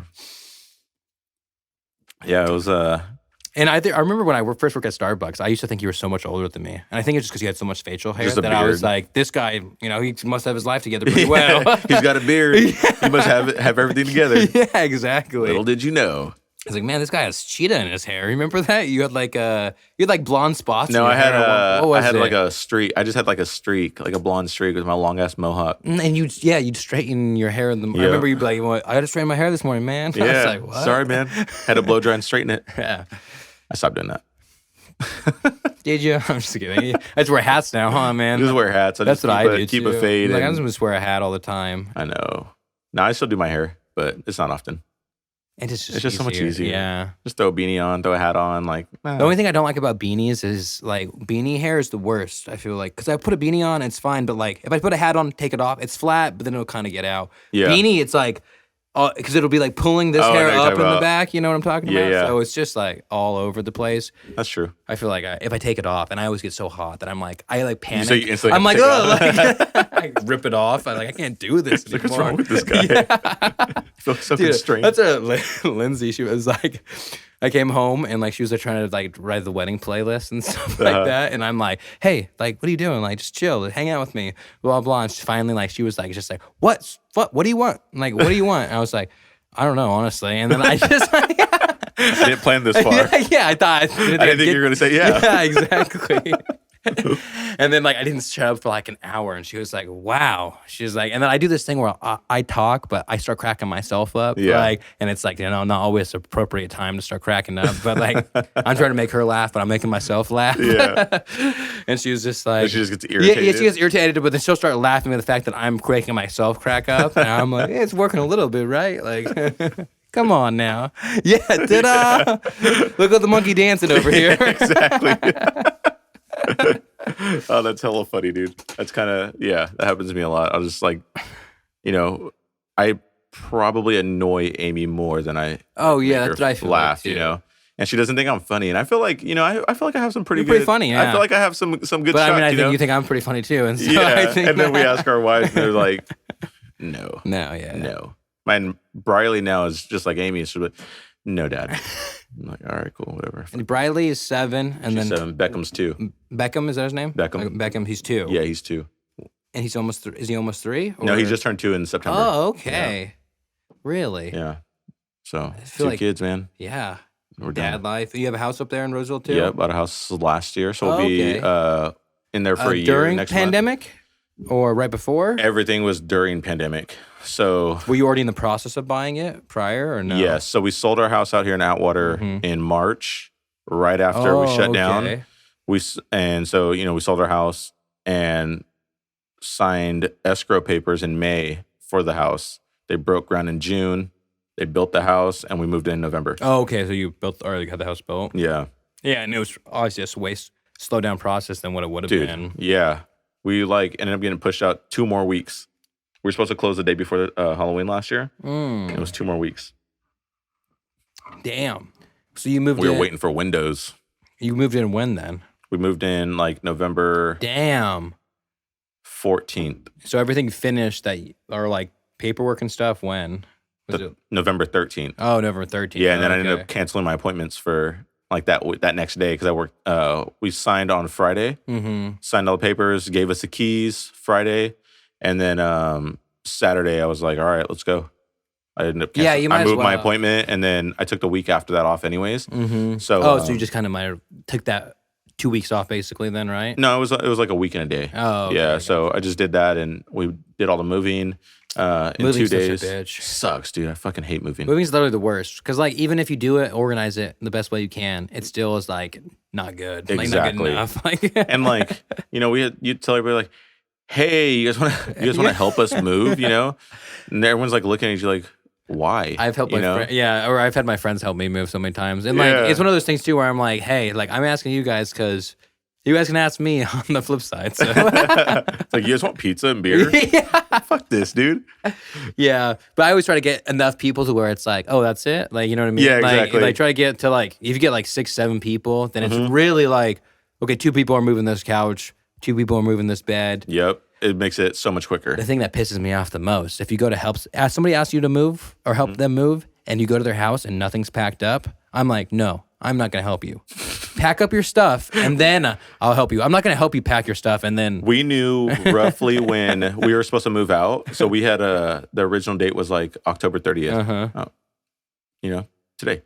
Last year. Yeah. And so we had boxes and boxes and boxes in our living room because we'd been packing for like the last month. So you'd been like, you were like prepared. Yeah. You're like, only keep out what we need to survive. Literally. Much. Yeah. Luckily, Amy's super proactive and like, type A, because me, I would have been the person you would pull up like, what you pack? Like, oh, here's a box. Like, thank you, And that's just because like, that's how I am. Yeah, yeah. And so, so we had boxes literally to where we just had aisles from the front door to the couch to the hallway, like just aisles, and everything else was boxed up. So we just had dishes and, bathroom stuff and clothes to live in, and then that was it. So when everyone came in to help us move, they just grabbed boxes and go. Yeah. Yeah, because that was still during the pandemic. And so obviously, you were doing that pretty much like right after the pandemic had started, that process all began and everything, right? But like during that time, did you like creatively, like were you just like kind of in a rut? Because you said you kind of were like having a hard time. So like what kind of allowed you to get out of the hard time that you were having? We got opened up again. Oh. Yeah, pretty much. Just being able to do art again. Just be able to do art again. Yeah, but did you like draw on stuff at home? Yeah, I was drawing when at you home. were like, when you had all the free time? Yeah. We were walking, so like our day would consist of, because Amy was still working, so I was at home with both kids. Beckham is stay-at-home dad, huh? Yeah, dude. And so at this point, he's a baby, right? Yeah, he was like 9 months, 6, 9 months. And so we started to sleep train him, it was cool because I was able to be a part of this process. Normally, so like I got him on a schedule. Amy's at work, got him on a schedule sleeping. Briley would do her Zoom class. Then she would do, like, she's in dance as well. So we would do her, like, Zoom dance. After that, we'd go on a walk. And we were walking, like, 3 or 4 miles a day. Oh, that's pretty good. Yeah, because so Briley would be on her scooter, and I'd be pushing back. Oh, yeah, and just outdoor time for that's really what it was. And for you guys in reality. Because that's back in the day when all you could do was be outside. Walk. Yep. Yeah. And that's exactly what we did. We just walked all the time. We'd be home by lunch. Lunchtime, I'd make Briley lunch. I'd put Beckham down for his nap. He would wake up a couple hours later. Briley It was And super she was cool. doing Zoom for school. Was she in school? For school. Oh, yeah. She was doing Zoom class, So which is it's wild. For, But she did well. Yeah. Like she's like Amy, so she wants to mini do Amy, well at pretty much, school. yeah. She really is. Yeah. And so, which is super dope. And she has like I think she got like my creativity. So she loves art. Oh, that's which cool. is amazing. Like Yeah, I love to for watch you. it. Yeah. So we were watching YouTube videos on different artists. One person that we would watch all the time, his name is 1000, and so she fell in love with his work. He was from Seattle. I think he lives in like Michigan now, but he's from Seattle. And so she's like, Dad, I love 1000. Like his stuff is so cool. It's super bright, characters, cartoons, and stuff like that. So she loved it. And so after Beckham would wake up, she'd be like, Dad, can we watch 1000's video? I'm like, all right, cool. Yeah, let's do that. You know, and he's just like a graffiti artist too. Okay, I was gonna say, yeah, and he does YouTube videos? Yeah, he just did YouTube videos, and they're like, he's super animated like himself. So he does like, I don't know, they're just like fun videos, you know? And so we'd watch his stuff, and next you know, Amy's home, you know? Yeah, So then it's like at that point, are just flying. Your new normalcy was just being a dad. Yeah. And it's probably like kind of like I was saying earlier, but like slowed you down. Yeah, to, like, it like forced me to slow down. Other things, yeah. Yep. Did you ever do graffiti growing No, up? I didn't. Because like a lot of people, I was too afraid of my dad, dude. Like I didn't do anything. I played sports and I played video games. That was it. I was afraid of my mom. I was like, I didn't want to piss my dad off because like he would whoop my ass for sure. So I was just like, yeah, no, I'm not doing that. Yeah, because a lot of like people who are in tattooing and stuff, like, for sure, kind of come from like the graffiti background, something like that. Yeah, no, I wasn't doing that. You graffiti on people. Remember, like back in the day, you'd have like book covers and stuff at school, and then you like I would draw on graffiti or like you know what I mean, like for like people's binders and stuff, like their names and stuff. That's what I get a lot too. Hey, can you draw my name? Yeah, way back in the day. Yeah, I remember like, that. What's Kids up? don't even use lockers anymore. It blows my mind. They don't use in high school like, at all for anything. What do they? Ask your brother. Never uses locker. I've never seen a locker open since I've been substituting. Really? Because they just have their backpack with their Chromebook in it, and they don't use books really anymore. So they don't have to rent all the books from the library or anything. The teachers have books in their classrooms, but it's not like you take the book home. Yeah. But it's interesting because like even when I went to high school or like we went to high school, which is like obviously it's like 10 years ago, but it's not that long ago. You know what I mean? Like I think because I had my other cousin on, and he's 23 or 24, and he's like a trustee for the Mr. Ed City School Board. But by the time he was in high school, they stopped using lockers like completely. He said like when he was in school, no one used lockers. Damn. Because everything was on Chromebooks. But like me, like 4 or 5 years older than him, like yeah. It's use a locker. Yeah, but it was a thing though. I never used my locker through high school. People like use your friends' lockers. Yeah, though? because my locker was nowhere near where my everybody else's. In the classes were and stuff. Exactly. So I just like gave my locker to somebody else. Yeah, at one point, it was like me, Jesselyn, and then like Harold, I think, and we were all just sharing a locker, and it was like stupid crowded, like 3 people's books just thrown in there. Yep. So I used my cousins, I used a bunch of friends, whoever was closest to this person. To your class or whatever. Yeah, because I remember you go to there like between classes, get your book, and then go. Man, kids are missing out now. I know, losers. Google Classroom. That's everything. That's so crazy. All I say at the beginning of every day, like, how's it going? My name's Mr. Daly, guys. Just real quick, you guys, your assignment's in Google Classroom. It's due by the end of the period. If you guys have any questions, let me know. Other than that, I'm going to take a roll. If I pronounce your name wrong, I'm sorry ahead of time. My bad. Yeah. I'm like, whatever. That's a spiel, dude. I know. I always think about plugging the podcast, but I still want I don't want high school kids to make fun of me. You know what I mean?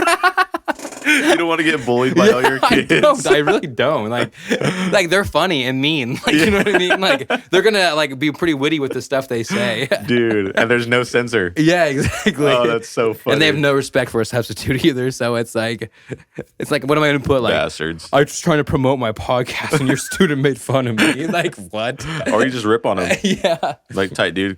Get out of here. No, I always say that. And if you're gonna make fun of me, maybe just be subscribed to my YouTube channel or something. There you go. Yeah. You're gonna make fun of me. You better subscribe too. Hit the like button. Hit the like button on every video, you guys.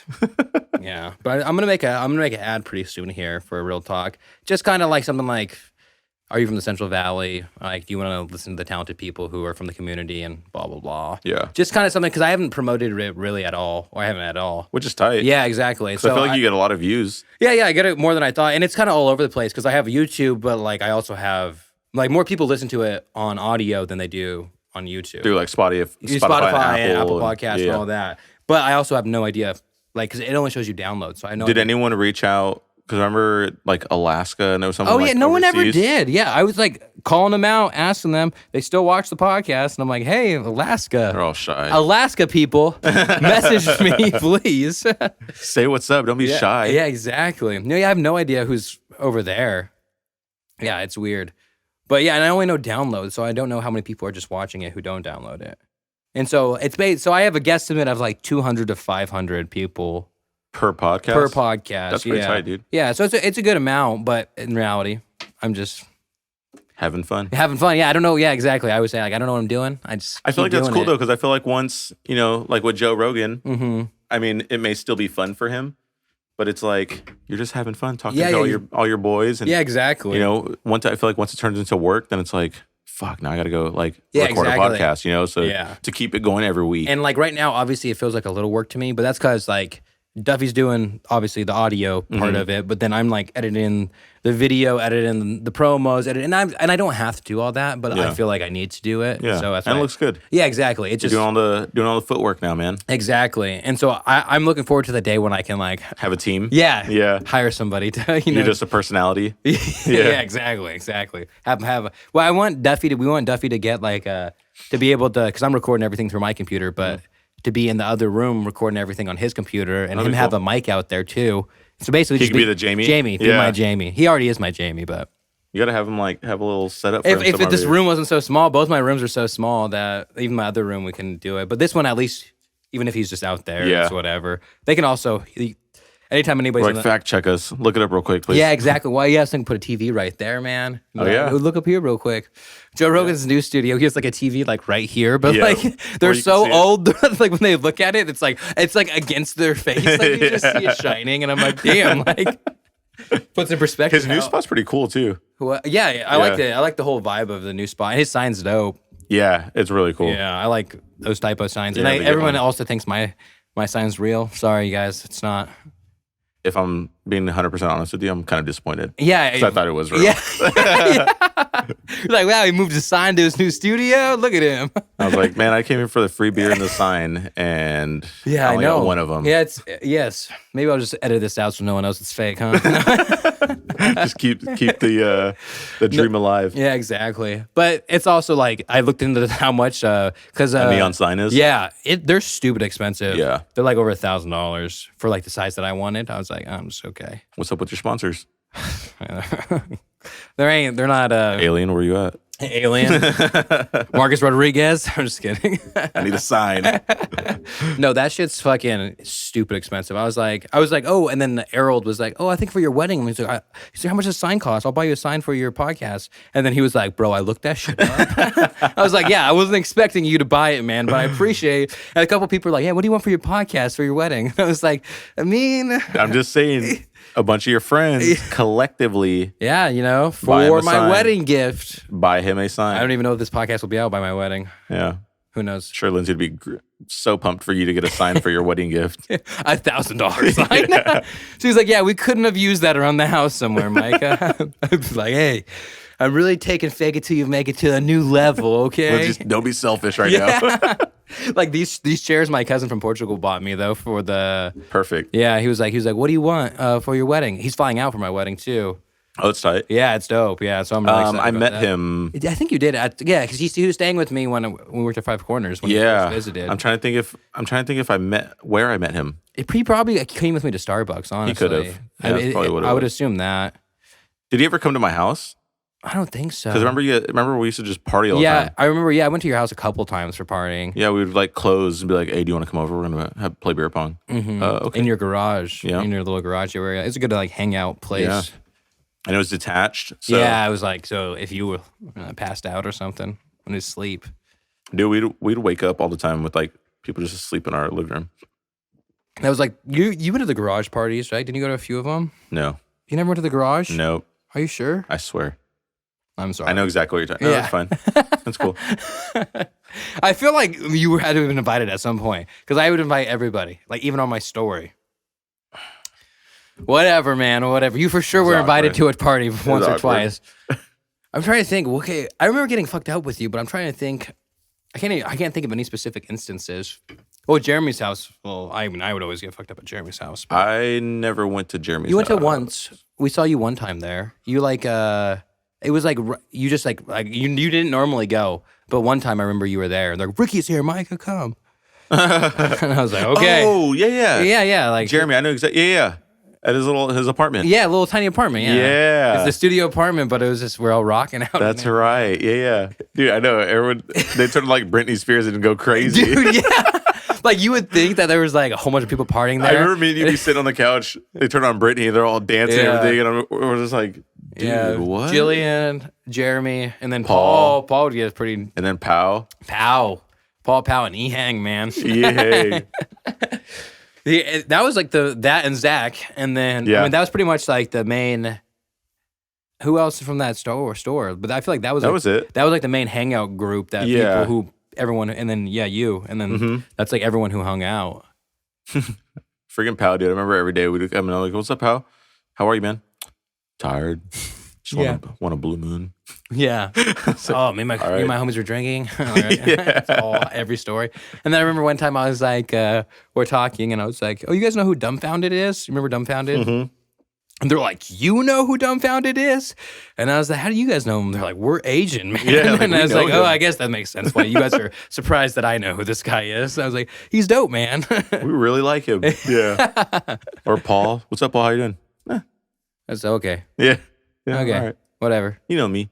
Yeah, you know how it me. goes. Yeah, you know. Even me. now, like I still haven't seen Paul probably in a couple of years, but I know if I saw him, like, how's it going? He's like, He said he's coming to the wedding. Yeah, he is. Yeah. Him and Jeremy. Yeah, him and Jeremy. You see how I invited them together to the wedding?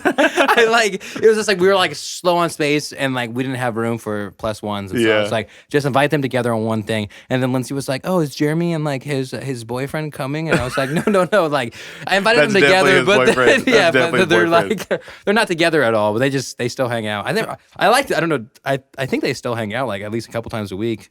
You know how they do. I don't know. For like freaking 10 years they were. Yeah, they were. Or we'd be about to leave, and Jeremy, what are you about to do? Ooh, I'm about to make a 4-course meal. Yeah. I'm like, dog, it's 11 o'clock at night. I remember when I first started hanging out with Jeremy, I was like afraid that Jeremy was gonna like come on to me. And then Jeremy was like, "Stop it!" And then but then I'd be like, we'd go on a trip together, and I'd like take off my shirt, and be like, "Ooh boy," and I'd be like, "What are you doing?" And I was like, "This is like when I was fresh," and I remember I was like, "This song reminds me of you." It's like "Same Love" by Macklemore. But it was like just me and him, and we got like hella hot. We were smoking a joint, and like we were like watching this, watching the music video, and he just starts like bawling, crying, and then he was just like, but that's one of the things that he'll be like, "I'll never forget when you showed me that song," and I was like, "Well, I'm glad that we had that special moment." That's your guys' moment. Yeah, it's also crazy that like in 2011, like that was still a thing. Like gay marriage was still illegal. It was illegal. Yeah, we had to vote on it. Yeah. It's crazy. We tell our daughter now. We told her, I forgot what we told her. She's like, "That's weird." I'm like, yeah, because we've always told her like, if you love someone, you just love them. Yeah, that's it. Mm-hmm. And so we're like, I forgot what we had said. She's like, "Oh, that makes sense. Like they love each other, so they got married." Mm-hmm. I was like, yeah. And at one point, you weren't able to. Yeah, that's wild. It's like that's crazy. Thanks, Trump. I'm just kidding. Has nothing to do with anything. Thanks a lot, Obama. Yeah, freaking Obama. Bo Biden. Dude, that guy. That guy's making it harder and harder for to be Democrat at all. I'm like, hey, this guy's fucking. Did you see the video of him like just standing there with his arms up? He was just like standing there with his fists closed, and then like I'd ask him a question, and he was just like didn't respond, and he was just standing there. He was about to Frank the Tank. Yeah, he was about to. Exactly. That'd have been great. Man. A great conversation. I don't know where it went. Just, like, the last 25 off. minutes are like a little off topics from everything else, huh? Let me ask you the last question here that I even asked you. But like, what does tattooing mean to you? Like, I mean, it means a lot to you. It's your way of living. It's your way to provide. But like, is there anything else? Man, it's just a form of freedom for me. Mm-hmm. Once I'm tattooing and there's like nothing else matters. Like I'm just in the zone, So I would say like it's freedom. It's euphoria, you know? Yeah. Being you to your full potential, basically. Yeah, for sure. Yeah. It's not like you're coming into work dreading it ever, huh? You're just... No, and there's like days where, you know, I'm like, oh, I have this tattoo to do today. Don't really want to do that. And it's typically just because of the day. Yeah. You know what I'm saying? Like, today I don't want to do that. Mm-hmm. But, you know, you do shit you don't I want have to to do. me and Jimmy have to remind ourselves, like, if we're filming a wedding or doing something else, it's like, sometimes like going there, you're like, I gotta do this. But it's like, hey, we're doing this as work. We're working together. Like, Yeah. like we we're can't getting be paid. Yeah, and we can't complain. Like, and there's one of the things too. It's just like sometimes like I'll be that way if I'm filming an event or something. I'm like, at the end of the day, like I get to chill. I get to hang out with my friend. We just laugh a lot. We have a great time. Like, I can't be complaining that I'm getting paid for this. But like, because it's work, you naturally are trying to figure out ways to like. Sometimes it sucks. It's work. Yeah, exactly. So I would say, it's freedom, man. I just get to, and like I go to the shop, I hang out with my boys every day, listen to whatever music we want to listen to. We talk shit to each other. It's just like good vibes typically, you know? Camaraderie. Yeah. So it's like, you're right. I can't. Yeah. Why complain about this? Yeah, and if you are, when you are complaining, you're like, okay, well, I'm choosing to complain. I'm not, I'm just. I don't have a reason. I'm just bitching. Yeah, just bitch, exactly. You know? So it's like, all right, whatever. Let me just take a break, you know. And that's it. But yeah, I love it, dude. That's good, man. I'm glad you finally come on the podcast, dude. I know. I messaged you when I first started it, like almost. I know you, and you barely let me on today. Yeah, barely let you on. Yes. There's a distance problem, man. Yeah. You see the picture I just took of the Jeep this morning? Yeah, it was pretty. So I was supposed to have a car photo shoot, and then the guy ended up canceling on me yesterday because she had to work. But I was just like, I want to go. I woke up in the morning. I was like, let's just go try to take a picture of it. And that was just over on Bear Creek, right? Yeah, right. The house is right before Bear Creek. Yeah, dude, it looked tight, and the sun, the ray coming in. Dude, yeah, that shit looked dope. I was like, oh, that's chill, perfect. God, we see you. Thank you, Jesus. I just watched Talladega Nights again for like the first time in a long ass time. Love it. Yeah, it's like, dear, 7 pounds, 6 ounces, baby Jesus. Baby Jesus. Yeah, they're just like, dude, this everything they say, and then even the commercials there. I like to imagine my Jesus with a tuxedo T-shirt. Yeah, with some Eagles wings. Yeah, Eagle wings. Listen to Leonard Skinner in the front row, hammered drunk. Yeah, and it sucks because comedies aren't like what they used to be. Like, there's a few comedies that are funny. Like I saw the Good Boys. Do you ever see that one? It's like, dude, that one's funny. So funny. Yeah, it's like with I feel kids? like whenever like I have a son going through puberty, I think I'm just like, hey, watch this. Like, watch this. Yeah, like because exactly. it like doesn't show too much and it just 3 sips. Yeah. But like there hasn't been like too many like a Step Brothers or Talladega Nights type of movies. Like ridiculous movies like that. The sweet spot of they're flirting with that line. Yeah, exactly. But now the line, you know, people are trying to tell us we can't go to that line. Well, if I didn't want this podcast to be successful, I'd be saying stuff. I'm just kidding.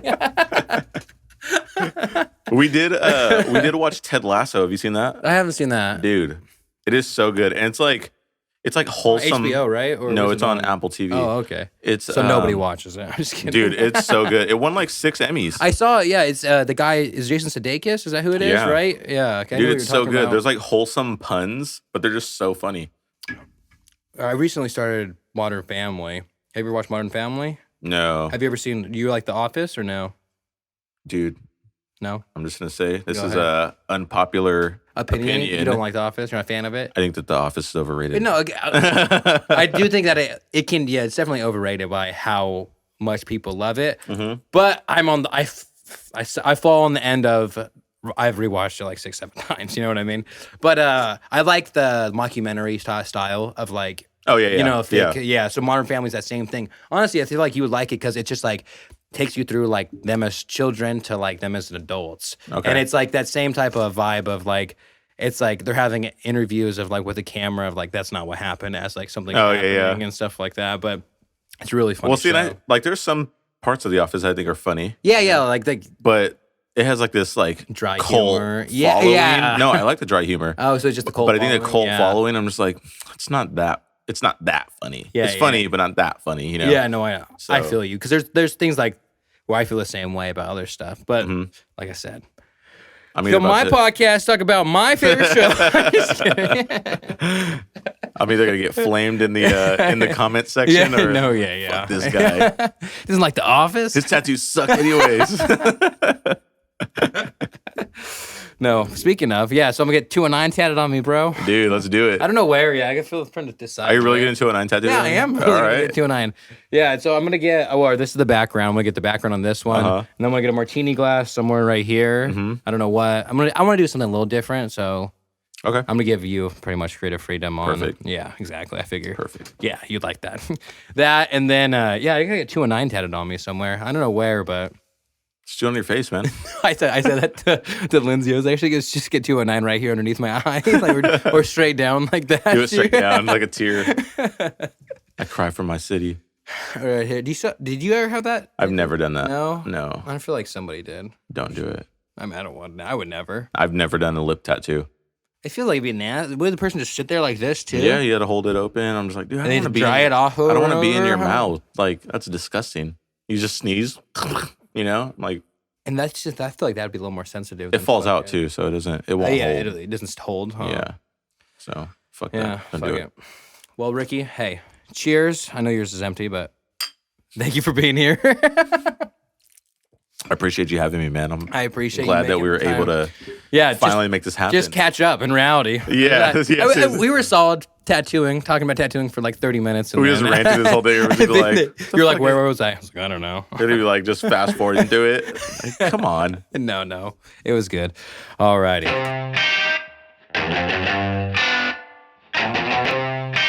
This is it. Real talk and whatnot. Real talk. That's it.